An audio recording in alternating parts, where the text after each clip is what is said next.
এই বিজ্ঞান বলতেছে মানুষ যখন প্রস্রাব করে তখন যদি সে বাধা প্রাপ্ত হয়, প্রস্রাব করতেছে, কেউ ধাক্কা দিছে, বাধা প্রাপ্ত হয়েছে, বা প্রস্রাবের মধ্যে হঠাৎ করে কোনো কারণে থেমে গেছে, তাহলে তার কিডনি ডিসঅর্ডার হয়ে যায়। আমরা খালি নামাজ পড়ি, আমাদের পাগড়ি 7 হাত হবে না 9 হাত হবে, এইটা নিয়ে আমাদের দ্বন্দ্ব। পায়জামা আপনার কাবলি হবে না সেলাই হবে, জামা কি কোনাফাড়া হবে না 3 বোতাম হবে, টুপি কি 1 কল্লি না 3 কল্লি হবে, এই নিয়ে দ্বন্দ্ব। অথচ আমাদের বাস্তব জীবনের আচরণটা কি? আল্লাহ রসুলের অমুসলিমদের সাথে বিহেভটা কেমন ছিল, তার ম্যানারটা কেমন ছিল, তার আচরণটা কেমন ছিল, একটু রসুলের জিন্দেগি ঘুরে আসি আমরা। একজন বেদুইন তখনও ইসলাম গ্রহণ করে নাই, মসজিদে নববীর মধ্যে এসে প্রস্রাব করে দিয়েছে। প্রস্রাব করতেছে যখন সাহাবা ইকরাম তো দেখে অগ্নিশর্মা হয়ে গেলেন, রাগান্বিত হয়ে গেলেন, চোখ গরম দিতেছে। না পারলে আমরা অনেক সময় চোখ গরম দেয় কিনা, মানে পরিস্থিতি এমন, কথা বলা যাবে না, চোখের ইশারায় কি হয় কি হয় না। আল্লাহর রসুল বলেন চোখ গরম দিও না, তাকে পুরো বিষয়টা, পুরো প্রস্রাবটা তাকে আনলোড হতে দাও, তাকে খালি হতে দাও, প্রস্রাবটা করতে দাও। এখন আপনাদের এইখানের কোন মসজিদের মধ্যে যদি কোনো হিন্দু এখনো ইসলাম গ্রহণ করে নাই, আয়েশা যদি এখানে প্রস্রাব করিয়ে দেয়, কি আগে কোথায় পাঠাবেন? হসপিটালের সিট আগে খালি করিয়া এরপর তার ওই জায়গায় কি করবেন? আর কোথায় প্রস্রাব করতেছে? মসজিদে নববীর মধ্যে। সেখান নিয়ে আলোচনা তো অনেক শুনছেন, বুঝেন, বোঝার চেষ্টা করেন। আমরা খালি নামাজ পড়ি, আমাদের পাগড়ি 7 হাত হবে না 9 হাত হবে, এইটা নিয়ে আমাদের দ্বন্দ্ব। পায়জামা আপনার কাবলি হবে না সেলাই হবে, জামা কি কোনাফাড়া হবে না 3 বোতাম হবে, টুপি কি 1 কল্লি না 3 কল্লি হবে, এই নিয়ে দ্বন্দ্ব। অথচ আমাদের বাস্তব জীবনের আচরণটা কি? আপনার স্ত্রী সারাটা জীবন আপনার কাপড় ধুইছে, আপনার স্ত্রী যখন অসুস্থ তখন আপনি কয়দিন তার কাপড় ধুইয়ে দিচ্ছেন? এটাও তো একটা সুন্নতের অংশ। এই সুন্নতটা কয়দিন মানছি আমরা?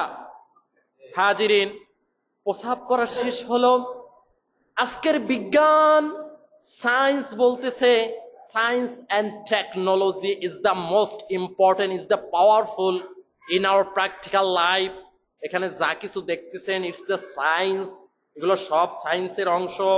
এই যে টাইলসের উপরে কি করছে, কালার করছে, নাম লেখছে, সায়েন্স ছাড়া পারছে, বিজ্ঞান ছাড়া পারছে এরকম সুন্দর করতে? এই নাম লিখতে পারছে? এই লাইট, ফ্যান, এসি, ডিসি যা কিছু আছে সব কি বিজ্ঞানের অংশ। এই বিজ্ঞান বলতেছে মানুষ যখন প্রস্রাব করে তখন যদি সে বাধা প্রাপ্ত হয়, প্রস্রাব করতেছে, কেউ ধাক্কা দিছে, বাধা প্রাপ্ত হয়েছে, বা প্রস্রাবের মধ্যে হঠাৎ করে কোনো কারণে থেমে গেছে, তাহলে তার কিডনি ডিসঅর্ডার হয়ে যায়। এটা কে বলতেছে? বর্তমানে বিজ্ঞান এখন বলতেছে। আর আজ থেকে 1500 বছর আগে আল্লাহর রসুলের মসজিদে প্রস্রাব করতেছে, তখন সে বলতেছে যে তার প্রস্রাবে বাধা দিও না, তাকে পুরাটা আনলোড হতে দাও, তাকে খালি হতে দাও। আল্লাহু আকবার বলবেন না? তাহলে সকল বিজ্ঞানীদের বিজ্ঞানী তিনি ছিলেন কি ছিলেন না বলেন? আজকে থেকে 1500 বছর আগে কি এই বিজ্ঞান ছিল?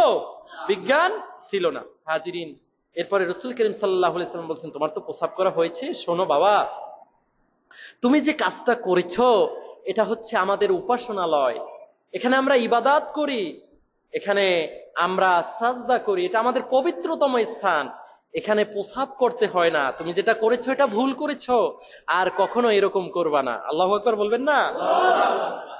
ইয়া রাসূলুল্লাহ, আপনি এতটা মহা অনুভব, আপনি এতটা উদার। ইয়া রাসূলুল্লাহ, আমি আর বেদুইন থাকবো কেন? লা ইলাহা ইল্লাল্লাহ। তাহলে কি লাঠির প্রয়োগ করছে? কথা বলেন। চাবুকের প্রয়োগ করছে? বল প্রয়োগ করছে? ফোর্স প্রয়োগ করছে? আমার কথা শুনবি না কা, এই এলাকার লোক সব আমার প্রয়োগ করছে? আমি ফোন দিলেই 2000 উপস্থিত প্রয়োগ করছে? কি করছে? আদর্শ দিয়ে ইসলামে দীক্ষিত করছে। হাজিরিন, আমরা আমাদের বাস্তব জীবনে আমাদের আদর্শটা যদি লালন করতে পারি, প্রকৃত আদর্শ যদি পালন করতে পারি আমার জীবনে, আমার একটা আদর্শের ঘ্রাণ মানুষের মধ্যে ছড়িয়ে যাবে। বুঝাইতে পারছি কি পারি না? একসময় মানুষ বলবে যাও অমুকের কাছে যাও, অমুকে ফু দিলে সেই ফুটা কাজে আসবে। কথা বুঝতে পেরেছেন? সম্মানিত উপস্থিতি।